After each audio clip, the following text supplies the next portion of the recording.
Hey, best of days everyone. My name is Justin, and today I just decided to put together a quick video showcasing an amazing file created by the talented mind behind Kekreations 3D. The item in question is the Kitsune Dice Tower. Now, basically in this video, I'm just going to go over how to obtain the file, the settings I use to print, and a super fast overview of variable layer height, and in the end, a completed print. Released in mid-February to its Patreon supporters, this dice tower also doubles as a dice holder, as it can hold up to 6 different die, one for each tail. Now, I see this definitely as a perfect addition to any game night with multiple friends, and to obtain this file or any that Kekreations has put together, simply click on the link in the description and sign up. For $10 a month, you get access to tons of amazing models, mostly dragon and animal themed if that's what you're into. Now for this file, I'm going to be slicing within the Bamboo Slicer, and I will be printing on the Bamboo Labs P1P. Now the recommended settings are 2 to 3 walls with 5 to 15% infill, and one of my favorite things is Kekreations does their best to ensure that none of the files require support, so we won't be using them for this. Saving filament is always a nice thing. And without further ado, let's go ahead and bring in the file just so we can get an overlook of how it looks and go from there. So this is the Kitsune Dice Tower. Now, definitely some nice detail in that. You got a nice little 7-tailed fox. You got 1, 2, 3, 4, 5, 6 spots to hold your die, and then you have the chute in the back with a few little steps to make sure that the dice roll a few times before it hits the plate at the bottom. So yeah, definitely an attractive piece. Before I get too far into the settings though, there's one key thing I want to point out is for this print I will be using the high temperature plate. Usually I use the textured PEI plate as I'm definitely a fan of the pattern it leaves on any side that you print against. However, the base for this tower covers a large area, and I've noticed that previously with other prints of mine, those that cover a wider area tend to have adhering issues with corners and sides when I use the textured PEI plate. Now, when I use the high temperature plate, that thing will die before it lets anything up. So for this particular print, it's going to be the winner. Alrighty, so let's get into the settings. So for the most part, I'm going to be staying with the recommended settings with very minor adjustments.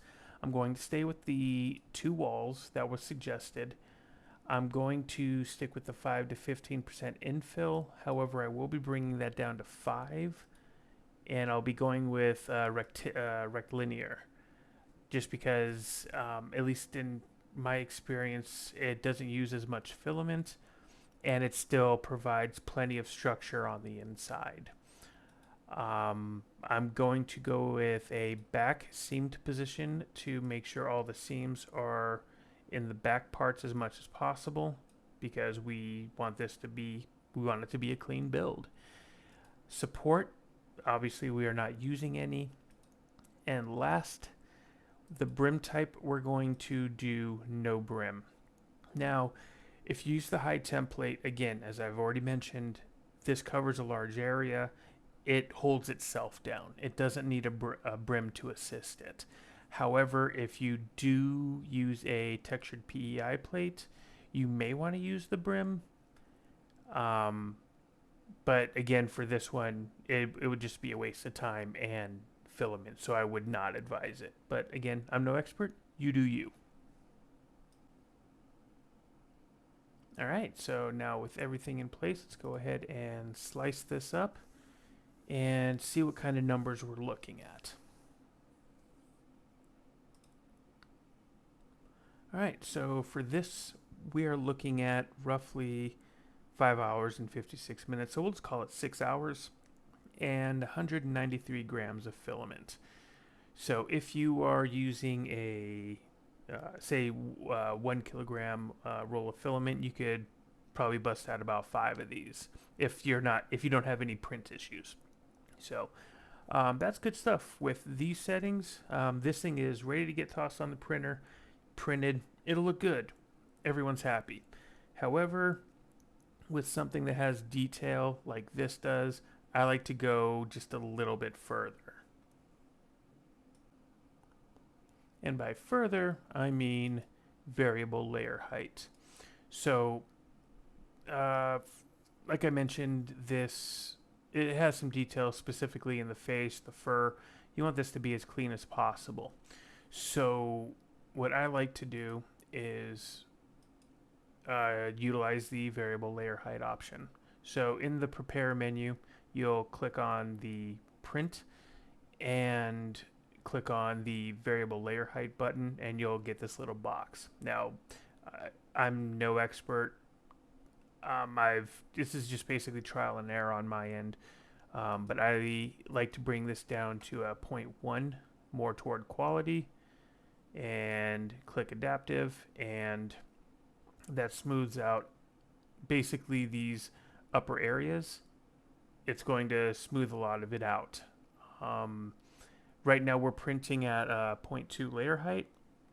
What this will do, and again, correct me if I'm wrong in any of the comments, but when it comes to these darker green spots, the printer will adjust its layer height to be a little smaller to ensure that it's smoother along the domed or more curved areas. So with that, we're going to go ahead and slice this up now.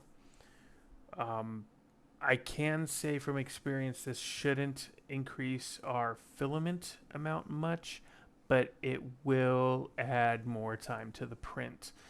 You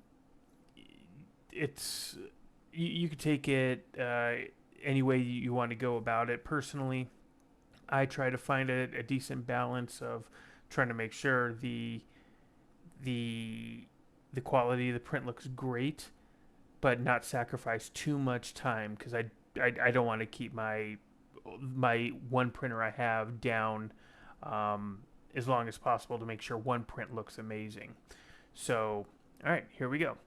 Right now we're looking at just shy of 10 hours now. So with that smoothing, we've added 4 hours, but the grams only went up 4 or 5. We're only at 198. We're still below 200. So we're still in a good spot with filament used.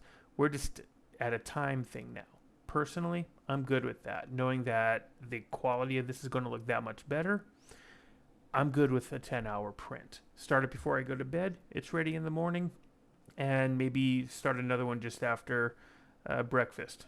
And then I can have 2 done in a 24-hour period. Again, if that works for you, cool. If not, adjust as necessary. But with this, we're going to go ahead and print it with these current settings.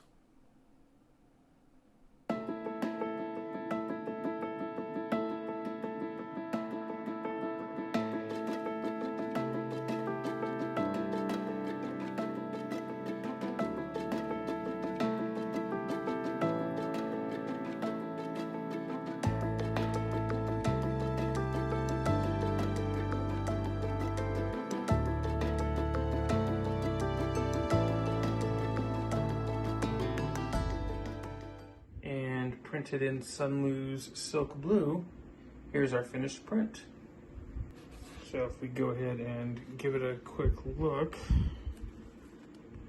got 1, 2, 3, 4, 5, 6 spots. Nice little landing tray. And then you have where you drop the die in the back with a few steps down there to help ensure the dice roll a few times. So let's compare this to another print I did first that I did not use the layering with. Just looking at them both, you're not going to really see much of a difference. However, if you look at this first one I first printed without using adaptive layers, You can see on the top of the head and on the bridge of the nose there, you can see those hard layers. Now, I mean, it still came out okay, but those are the kind of things you may want to avoid. I mean, if you don't mind them and save a little bit on print time, you know, to each their own. But again, up in the front, you can see you have all those distinctive layer lines, and you kind of may want those a little bit more blurred. So if we look at with adaptive layers, you see that same head, smooth, bridge of the nose, smooth, and even in the front, nice and smooth.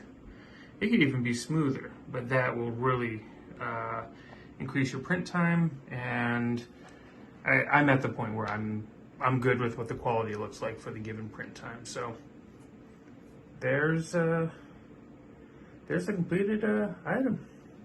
So yeah, as I said, I am currently selling these on my Etsy. If you are interested in the file, that is not something I give away or sell because I do not have the right to it. Being a Patreon for Kekreations, you're able to use the prints and print and sell the physical items, but you are not allowed to sell or give out the actual files in any way. You can't mod them, you can't adjust them, no remixes, nothing. It is what it is. Take it or leave it, and me, I take it because it's good stuff. $10 a month, and she continuously puts out good prints. I'm a fan, so give her a look, give my Etsy a look, and yeah, I'll get another review up for something else here in the near future. Thanks for watching.